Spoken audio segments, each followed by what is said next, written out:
A banana duct taped to a wall. I want to tape my phone to a wall and say it's art. Let's tape a fat bird to the wall and say it's art. Fat bird to the wall. Excellent. I'm onto something here. And we might be. Be a shitty piece of art. The Gruse. How do you install a giant thumbtack? You get a big old piece of cork on the ground and you stick it in. That's what she said. The co-host, better known as Rich. Ricardo Cano Guapotan said he wanted the resort's new building to be an attention grabber. The jokes write themselves. I can't.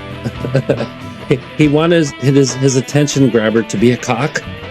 The Talking Gruse, bringing you the less serious side of the news.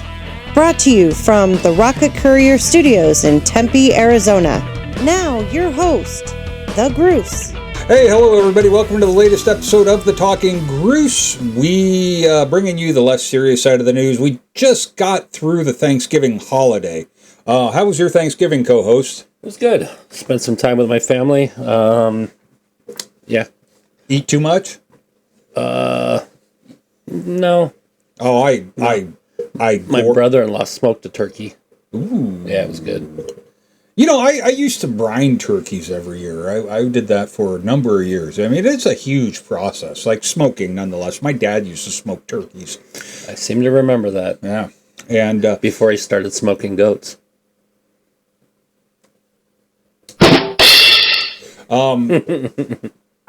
He lives in Texas, and they do barbecued goat, folks, so... I was invited. I've had it. Tastes like chicken? Yeah, pretty much. Barbecue chicken. But anyway, so, we talk about, you brine turkeys, you've smoked turkeys, they deep fry turkeys for Thanksgiving. But I never had this idea. This one I've never thought about for brining a turkey. So, officials at the Great Salt Lake State Park and Marina in Utah are reminding locals not to brine their turkeys, Thanksgiving turkeys, in the Great Salt Lake after someone's bird washed up on the beach. Have you ever seen the Great Salt Lake? I've been to Salt Lake City. But have you ever seen it? You fly right in over it. Probably. Yeah, but anyways, go on. Someone's bird washed up on the beach. The park said on social media that a turkey still bearing a faded label from the store washed up on Silver Sands Beach. Officials said the discovery was... Oh, yeah, I was waiting for that. Officials said the discovery was a teaching moment. Just your annual reminder not to use... Were they teaching how to brine the turkey? I don't know. Let's find out. It's like I remember I knew a guy who he wasn't all there, but he tried to cook his turkey with the wrapper still on it, thinking that it was like cooking in a turkey bag.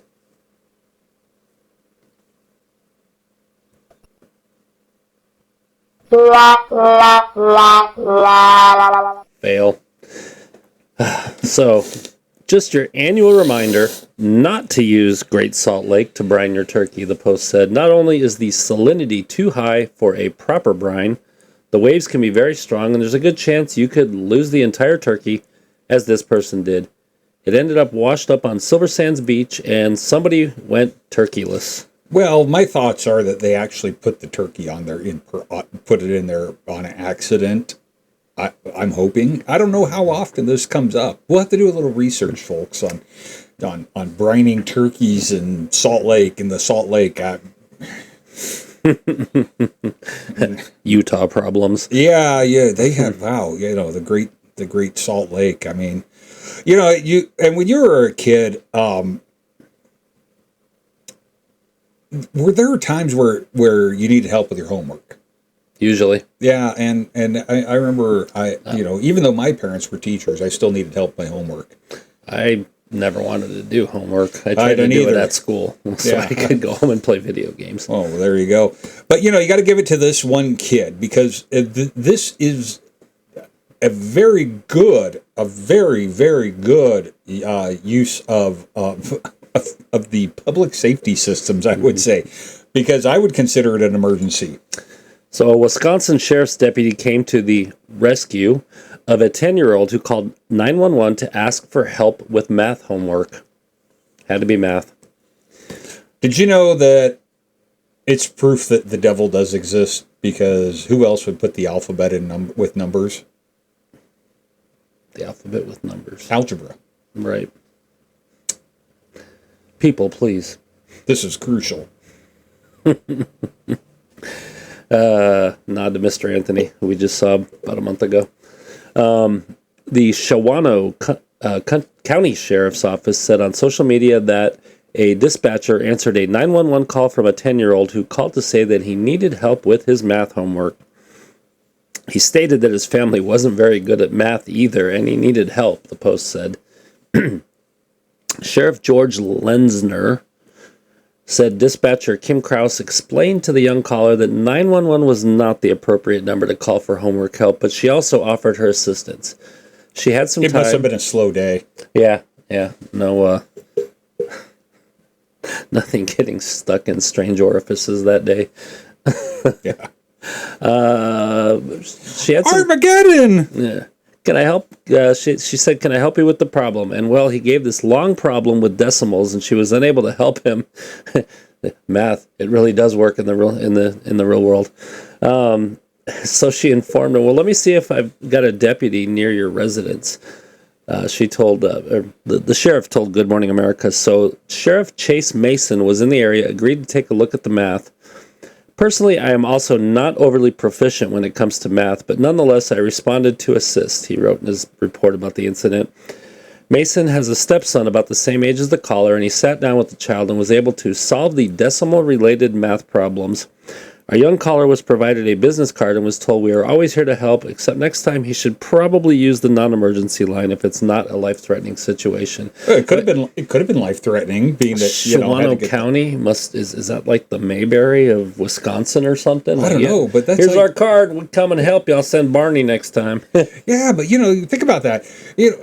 You would get your math homework is getting the sheriff's department to help you with your math. I mean, that's actually pretty cool.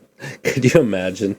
They can't figure out a problem and they got everybody sitting in the sheriff's office trying. If you had 4 bananas and 3 apples. No, if you had, if you left the station at 12:01 a.m. and the donut shop opens up at 4:45 a.m. Where would you stop to get your pee break? Would you stop and, yeah. That's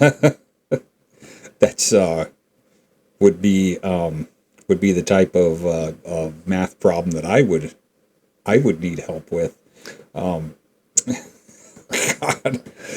Oh my goodness. But you remember the 1950s or 60s movie The Blob? I remember it.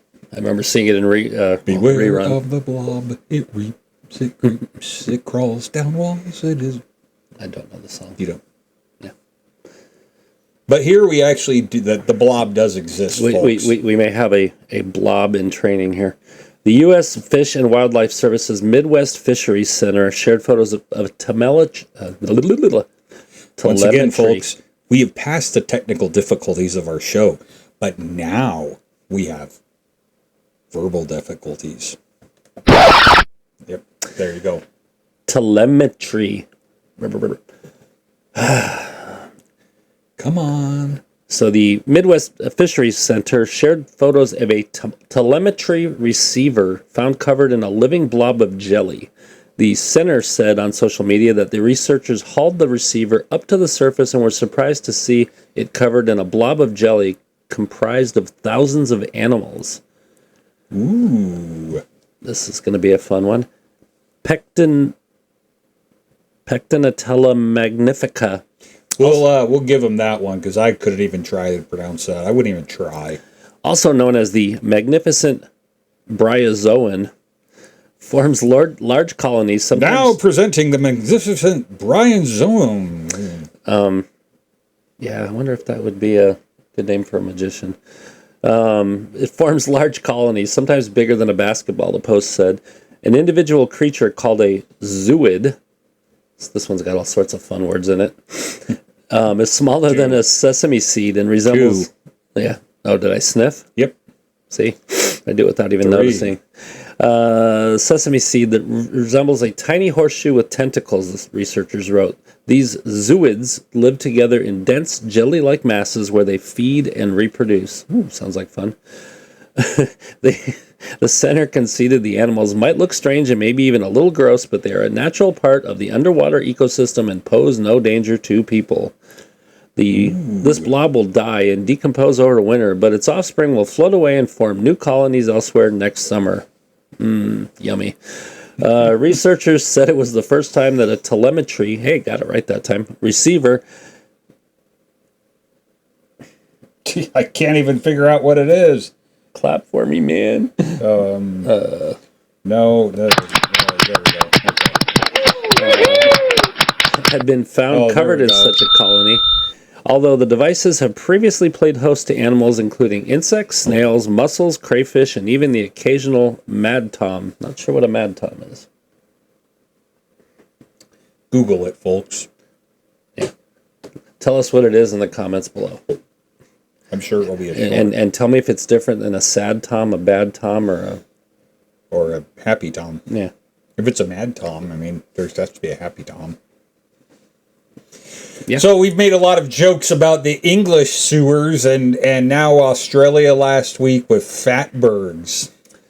Well, but now it's our turn. Now it's our turn, yes. And so in the world of plumbing, the plumbers that are turd chasers, not the new build plumbers, they have a thing called Brown Friday. It's not Black Friday. So, tasty, I know. Thanks for ruining lunch for me.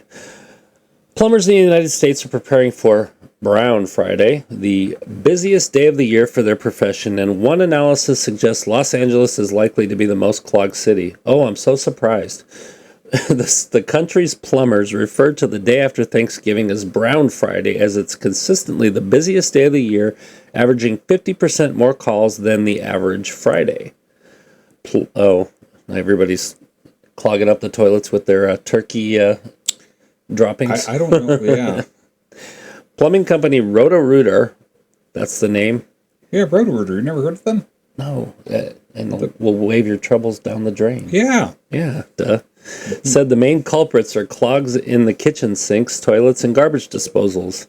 An analysis by website Yelp analyzed patterns of plumbing-related online data and found searches for emergency plumbing surged by 65% during Brown Friday in 2023, compared to searches 2 weeks prior to Thanksgiving and data from 2 weeks after the holiday. Yelp dubbed Los Angeles to be the clogged capital of the United States, in more ways than one. 73% of Yelp searches were in Los Angeles for plumbing-related, yeah. Yeah, followed by Miami, 37, with an increase of 37%. Yeah. Nashville was next, 26% increase, followed by Sacramento and Baltimore. Roto-Rooter offered some advice for avoiding Thanksgiving weekend plumbing catastrophes, including keeping fats and cooking oils away from the sink so you don't create a fatberg in your sink, wiping grease out of pots and pans with paper towel before washing them, and not putting potential clog-causing foods such as poultry skins, celery, flute, and potato peels down the garbage disposal. Just say no. Yeah, Phoenix came in on the list at number 13 with a increase of 16%. That's because we have all the California transplants here. Yeah, that's where the other, they had an increase of 73, where that 16 would have brought it close to 100. And speaking of Phoenix, we've got a story from the Phoenix area.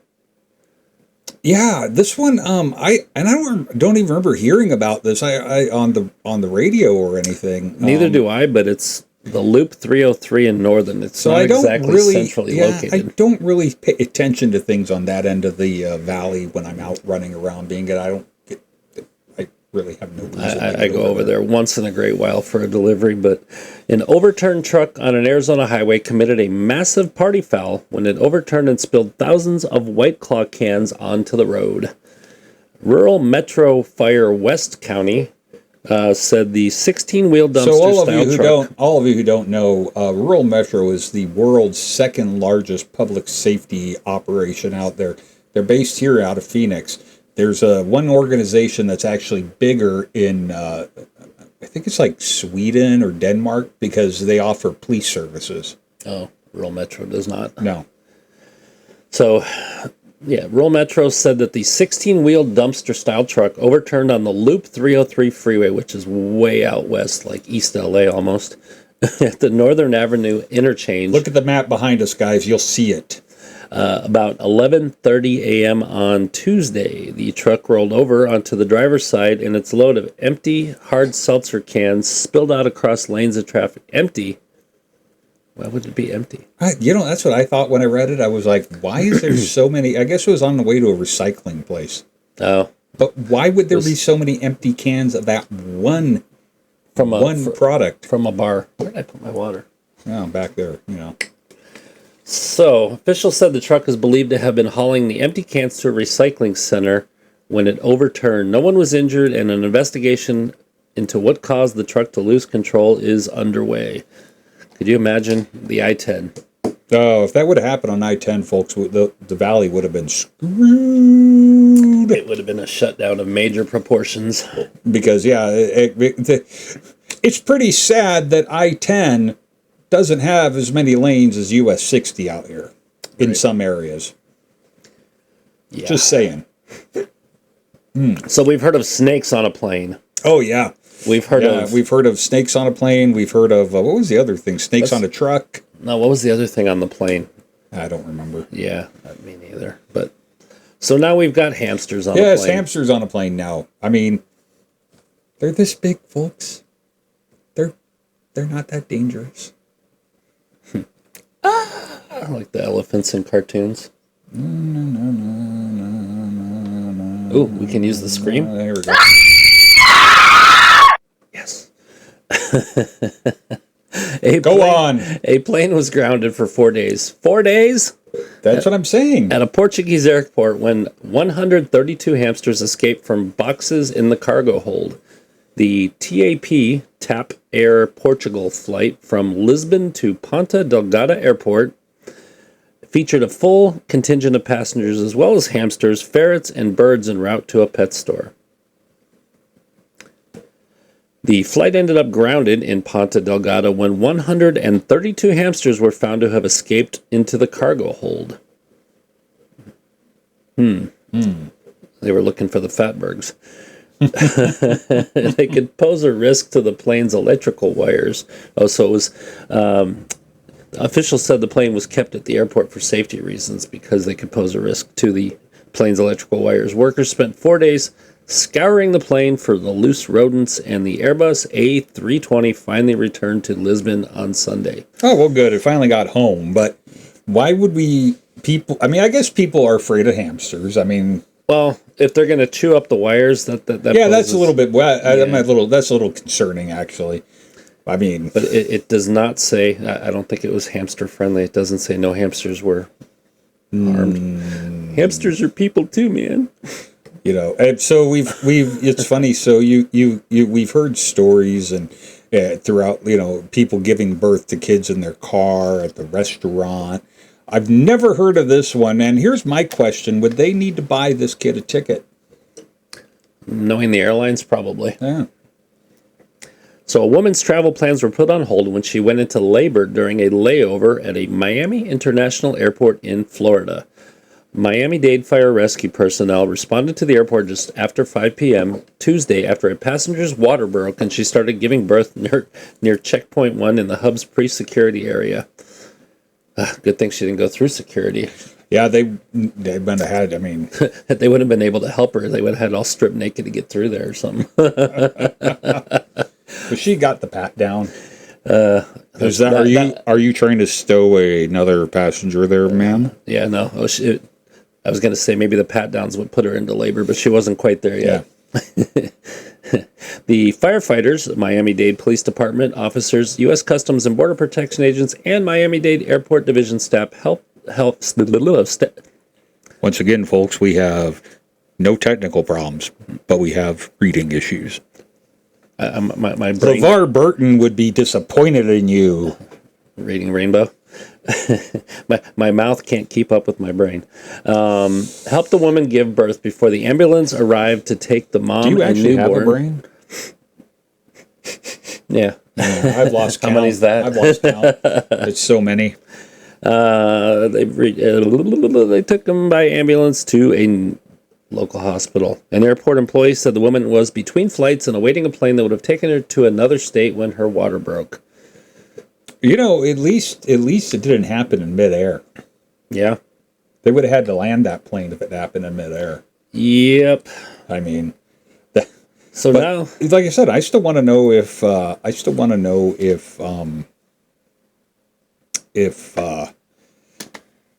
do you call it?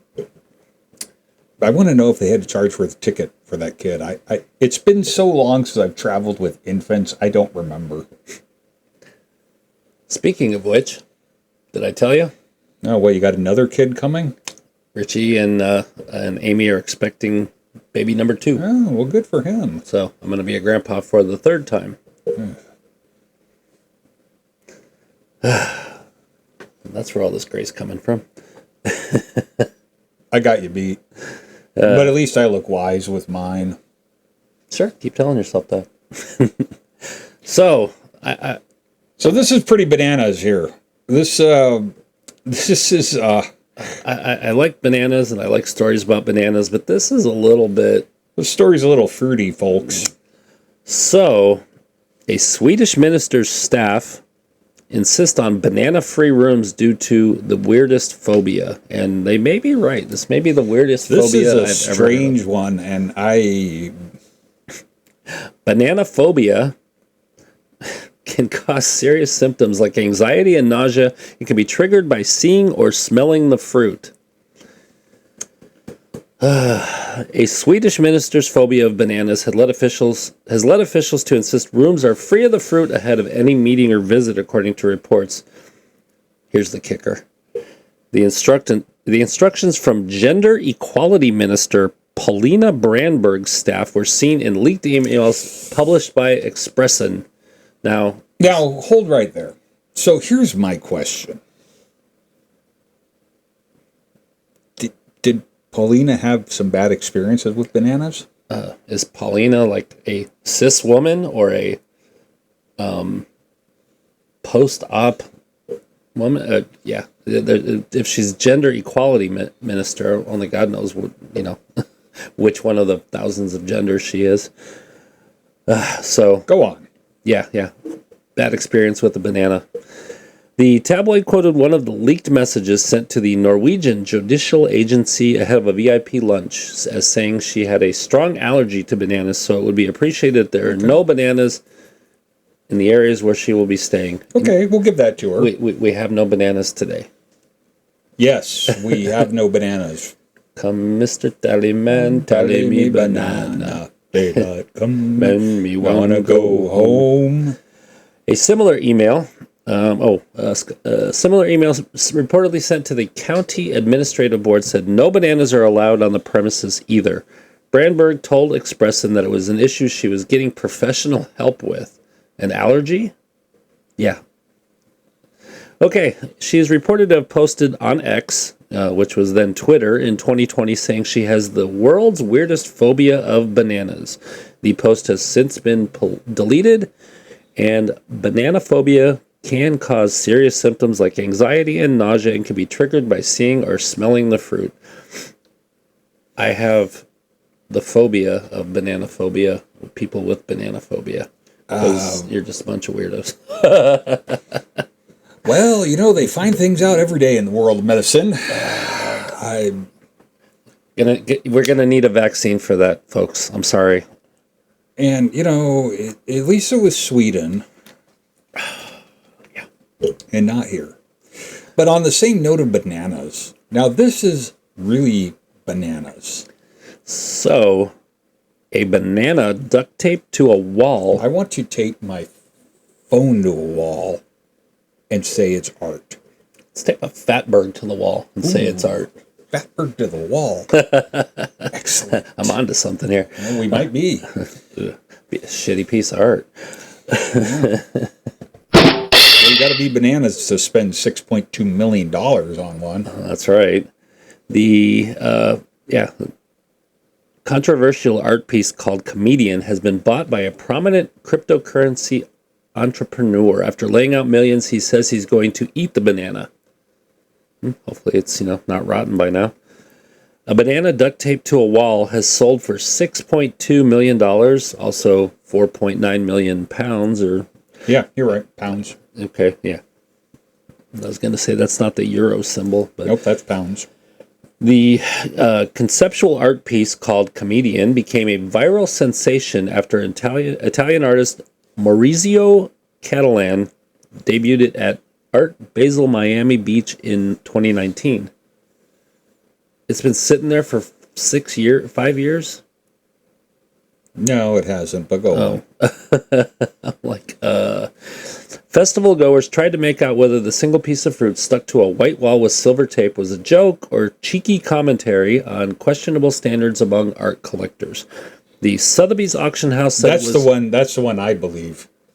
Yeah. The questionable standards among art collectors. The Sotheby's auction house said it was the announcement of a new original artwork by the prominent and provocative artist Catalan that initially captured the world's attention, but Comedian quickly erupted into a viral global sensation that drew record crowds. Social media inundation landed the cover of the New York Post and divided viewers and critics alike. At one point, someone even took the banana off the wall and ate it. I don't even know what to say to this. Well, if it sat up there long enough, they could have taken it off the wall and made banana bread with it. Yeah, that's right. Now, Justin Sun, founder of cryptocurrency platform Tron. I like Tron. Tron was a cool movie. Yeah, the original one. The second one wasn't that. Yeah, it was kind of a disappointment. It wasn't as good. It was okay. Yeah. Has paid $6.2 million at an auction for a certificate of authenticity that gives him the authority to duct tape a banana to a wall and call it Comedian. Mr. Sun said Comedian represents a cultural phenomenon that bridges the worlds of art, memes, and the cryptocurrency community. People, it's a banana duct taped to a wall. But the latest version won't last long because he's going to eat it. Oh, it's the latest version. Oh, we have like sequels since I'm guessing because 2019? I guess they get old after a while, so they got to replace the banana. Yeah. Additionally, in the coming days, I will personally eat the banana as part of this unique artistic experience, honoring its place in both art history and popular culture, Mr. Sun said. The Sotheby's auction saw bidding start at $800,000 and increased to multi-millions within minutes, with the auctioneer joking, "Don't let it slip away." Actually, more of a...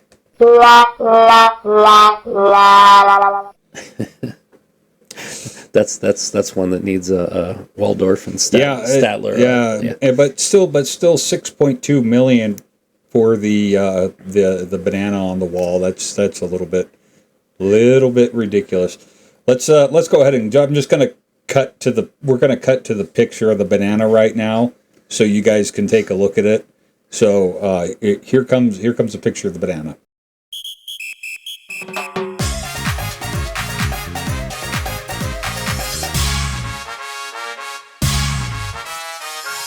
Okay, guys, so we're back now. Once again, 6.2 for a banana. That reminds me of Axel Foley in Not Gonna Fall for the Banana in the Tailpipe. Morning, officers. What y'all, the second team?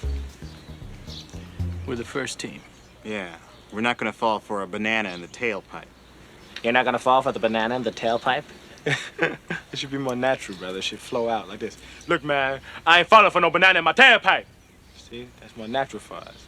You've been hanging out with this dude too long. Not Gonna Fall for the Banana duct taped to the wall. Yeah, there you go.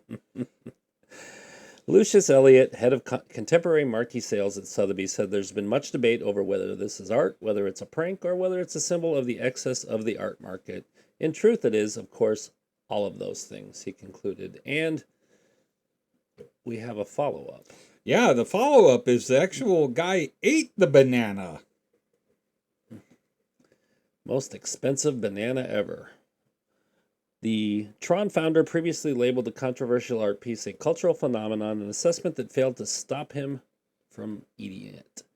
He snapped up the viral art piece Comedian, consisting of a single banana duct taped to a white wall, at an auction at Sotheby's in New York last week. The Chinese-born businessman immediately revealed his plan to destroy the artwork by enjoying the fruit as a snack and scaring the the prime minister, or the gender equalities minister of Sweden. Yeah. Into hypnosis, or needing hypnosis to get out of that. At a Hong Kong hotel, the 34-year-old took a bite, told reporters, "It's much better than other bananas. It's really quite good." After purchasing Comedian, Mr. Sun previously said the piece represents a cultural phenomenon that bridges the worlds of art, memes, and the cryptocurrency community. Additionally, in the coming days, I will personally eat the banana as a part of this unique artistic experiencing, honoring its place in both art history and popular culture. The piece by Italian artist Maurizio Catalan became an online phenomenon when it debuted in Art Basel in Miami Beach in 2019 and sparked debate over whether it was a joke or a commentary on the art world. Yes. Yeah, no, that's... if I had 6.2 million just to throw away, I don't know if I'd throw it away on a banana. Not going to fall for the banana on the with the duct tape. I mean, so we both worked in the grocery business for years, and they always had pretty strict purchase policies, and pretty strict policies about consuming food.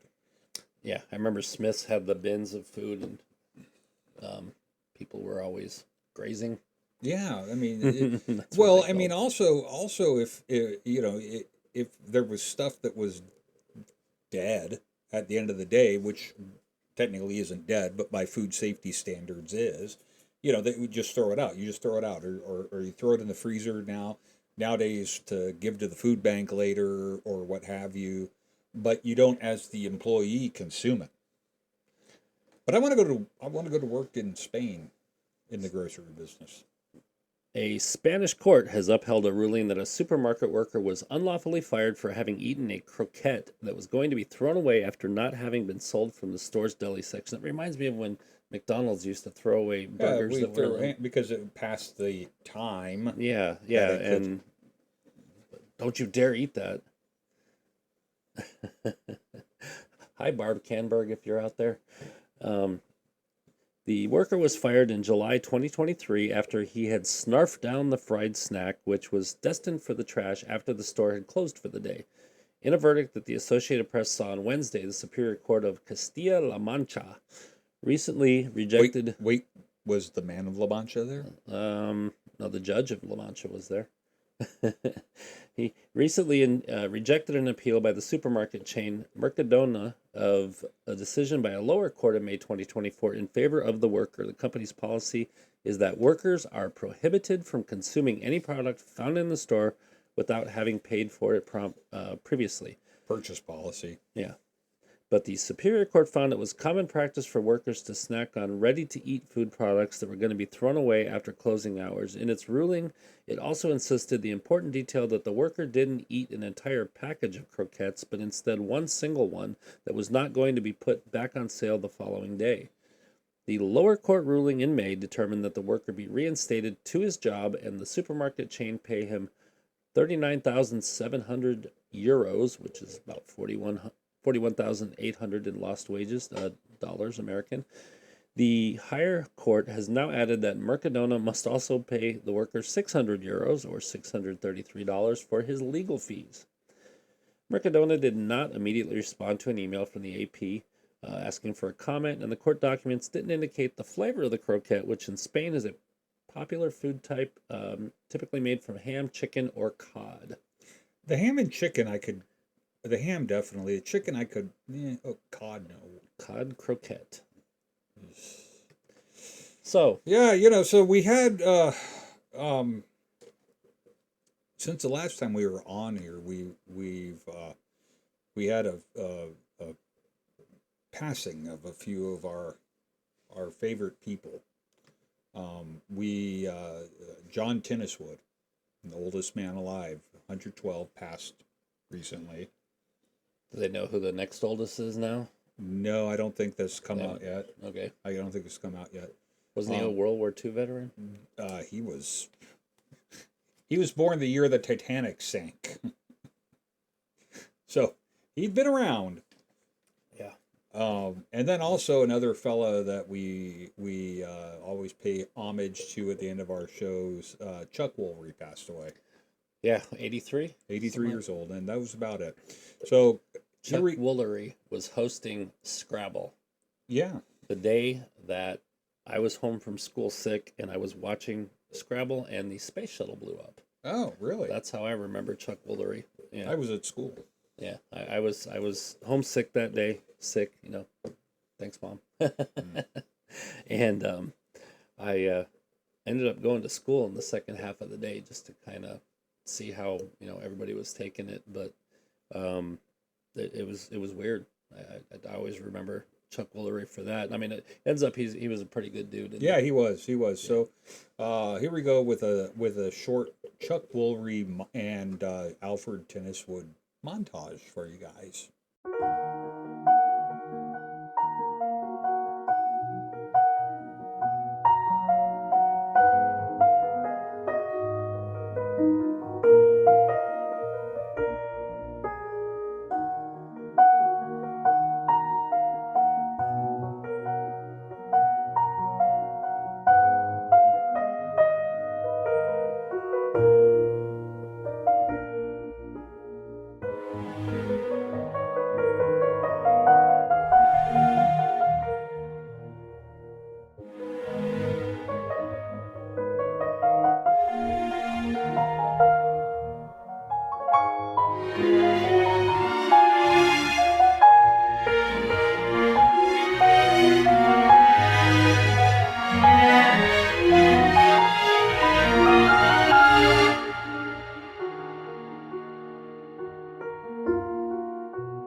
Okay. All right.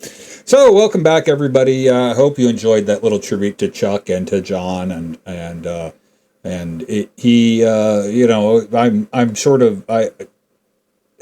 Chuck was part of my childhood. Yep. I remember staying up late and watching Love Connection. Yeah, I always liked him on Scrabble, and I know he was the original host of Wheel of Fortune. Yeah, he was. Yeah, and I was reading that he, because he asked for the same amount of money as the host of Hollywood Squares, and they didn't want to give it to him. So they hired Pat Sajak, who was not well known at the time. Yeah, and now he's Pat Sajak. Everybody knows Pat Sajak. Yep.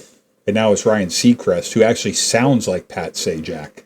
I don't really watch game shows anymore. I don't either, but I've caught a few of them, and he actually Ryan Seacrest actually sounds like Pat Sajak. Interesting. If you didn't know that Pat Sajak has retired, you would think he was still doing the show by just listening. So blind people think it's still. Yes, exactly. Yeah.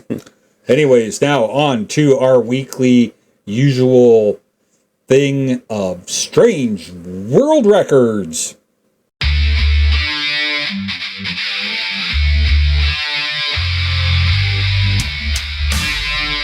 Okay, hey everybody, welcome back now. So here we go, strange world records. This time once again, not a lot, but David Rush made it back on the list again. He's there. But I needed this morning. This one was not cutting it, or it's working, but yeah. He needed the world's largest iced latte. I'm not a big latte drinker, but this morning I could have used it. With a couple extra dashes of caffeine in there. So it was the world's largest latte. We lost our sound there for a minute. was served in an 11-foot high cup. And social media star DiGiovanni, can't forget the D, teamed up with Dunkin to break the Guinness World Record for the largest iced latte. DiGiovanni, a chef and social media influencer with multiple Guinness World Records titles. Sorry, Nick. Filled an 11-foot high Dunkin cup with ice, milk, and espresso to take on the record. Guinness World Records confirmed the resulting 276-gallon beverage was the world's largest iced latte. The massive latte was then portioned out into smaller cups and served to more than 300 employees at Dunkin's corporate office in Massachusetts. That's a lot of coffee. They just put straws in the side, and everybody got a little. I wonder if at the bottom of this massive 11-foot cup that they had like one of those little spouts like you have on a tea jar, sun tea jar. Well, probably not. You know? If they put the stuff in it, it probably had like that much sediment at the bottom of it from all the stuff. Well, you get a large mixer then. Yeah. To mix it up. Need a Hobart for that. Yeah, that's what we used to mix pizza dough with. Yeah, well, no, anything from Hobart. Hobart was the thing back in the day for any food services. But then we have we'll get to Rush here in a minute, guys. But and reading this article made me want to just straight up have a heart attack. So a Canadian grandma has broke the world record for push-ups. Not a bad-looking grandma. Not sure how old she is. 59.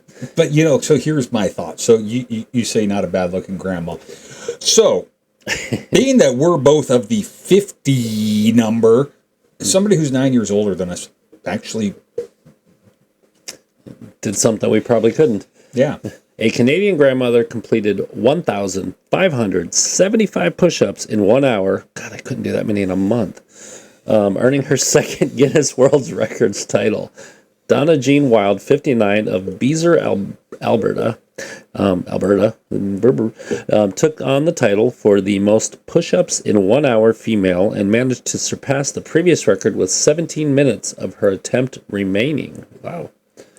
I had to fight back the happy tears and emotions and keep going, Wild said to Guinness World Records.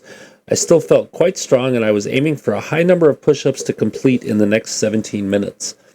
Wild previously set the record for longest time in an abdominal plank position female at 4 hours, 30 minutes, 11 seconds. She said training for that record prepared her to take on the push-up title. Wild's latest record. My abdomen is convulsing right now. Greg's going to explode. Where's the raincoat for Gallagher when you need it? Wild's latest record attempt was attended by 11 of her 12 grandkids. And wow, that's a lot. That's a good fair number of grandkids. I'm getting there. Yeah, but you're getting close. So you know what I thought would be great to do, because I've seen this all over. You and I both are we're sort of sporting the spare tire. I don't know. I've lost about 40 pounds this year. Taking a poop doesn't count. If it's a 40-pound poop, it does. I was thinking maybe starting the new year we need to do the Talking Gruse weight loss challenge between the co-host and the. I've already lost 40 pounds. I don't the Gruse. There's nothing. I don't have much left to lose. Well, you get back into looking like we were in high school again. 110 pounds soaking wet? I don't think so. I was actually like 210 and in great shape, but we may have to explore this as we go on closer to the new year, folks. But I want David Rush right now at my house, because I put things in the dryer before I came here to do the show, and I really don't want to have to hang things back up again. Neither does my son James. An Idaho couple put their laundry skills to the test and broke a Guinness World Record by hanging up 10 items of clothing in 51.8 seconds. David and Jennifer Rush took on the Guinness World Records title for the fastest time to hang up 10 items of clothing, team of two, with the record to beat standing at 57.87 seconds. So they beat it by 6 seconds and then some. David Rush said it took several practice attempts as well as a few failed official attempts before they were able to shave off a chunk of time and earn the record at 51.8 seconds. We hugged, we kissed, and then we collapsed from exhaustion. David Rush, he squeezes the trigger properly, Right. and you know, to be able to do this in 57.87 seconds. It's a great feeling to break another world record, and to do it with my wife by my side made it even more special, he said. Rush holds the most concurrent Guinness World Records titles in the world with more than 182 records to his name. No, Yeah, 182 quick.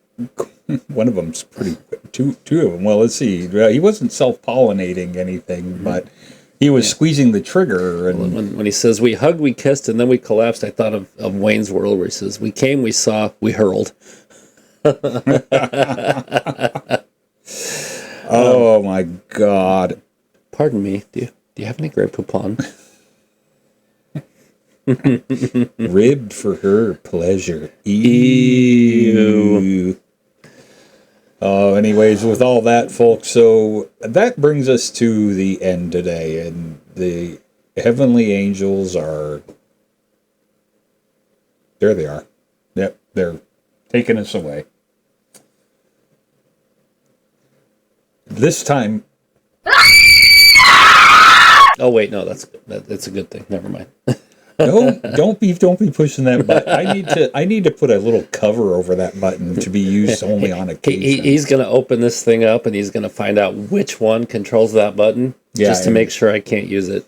And I'll put a lock on it somehow. Anyways, once again, if you're watching us on YouTube, hey, we're up to 91 subscribers now. Yeah, and I'm sharing rapidly the TikTok videos that you post when you post our shorts on there. I'm trying to get us out there. Yeah, well, good. You're actually doing your part now. And I'm back on Facebook after a 4-year hiatus. Yeah, follow the co-hosts on Facebook, folks, or you can just follow the Talking Gruse. Or both. Or both. I mean, you know. Best of both worlds. Absolutely. Taste the rainbow. Anyways, with that being said, if you're watching us on YouTube, oh yeah, that guy, someone I know, that guy was one of the 91. He helped out. That guy. Yeah. You know who you are. That guy. Thank you, that guy. Thank you, that guy. Yeah. Anyway, so with that being said, we are on Rumble. We are also on X, Facebook, TikTok, Instagram, YouTube. If you're watching us here on YouTube, please like, subscribe, click the bell button, get notified of our shorts. Not what's in our shorts or what type of shorts we're wearing today. Please don't soil our shorts. Yes. But anyways, with that, co-host, I think we can call it a wrap. Yep. I'm good with it. Chuck Woolery. 2 and 2. No, he always did it like this. 2 and 2. Okay, well, I have 2 minutes. So. All right, everybody, we'll be back in 2 and 2. Thank you, and we'll see you then.